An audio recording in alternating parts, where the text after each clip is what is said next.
దశకం 60 గోపికా వస్త్రాపహరణము. మదనాతురచేతసోన్వహం భవదంఘ్రిద్వయదాస్యకామ్యయా యమునాతటసీం నిసైకతీం తరళాక్షో గిరిజాం సమార్చిచన్.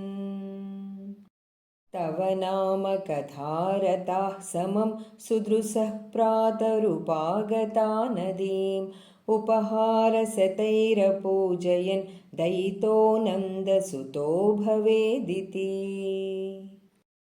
इति मासमुपाहितव्रताः तरलाक्षीरभिवीक्षता भवान् करुणामृदुलो नदीतटं समयासीत्तदनुग्रहेच्छया.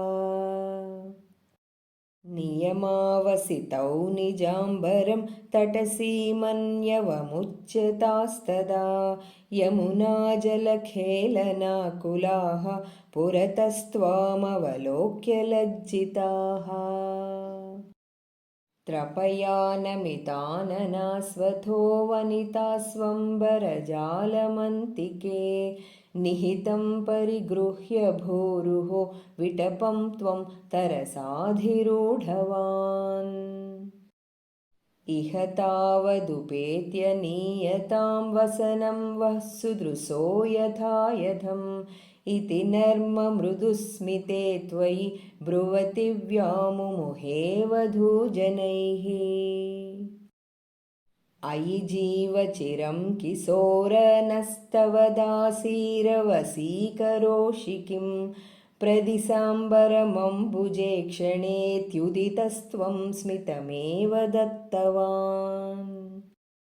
अधिरुह्य तटं कृताञ्जलिः परिशुद्धा स्वगतिर्निरीक्षताः वसनान्यखिलान्यनुग्रहं पुनरेवं गिरमप्यदा मुदा. विदितं ननु वो मनीषितं वदितारस्त्विह योग्यमुत्तरं यमुनापुलिने सचन्द्रिकाः क्षणदा इत्यबलास्त्वमूचिवान्.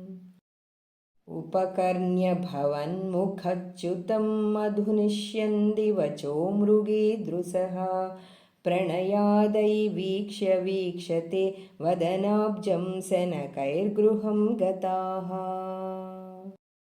इति नन्वनुगृह्य वल्लवीः विपिनान्तेषु पुरेव सञ्चरन् करुणासिसिरो हरे हर त्वरया मे सकलामयावलिम्.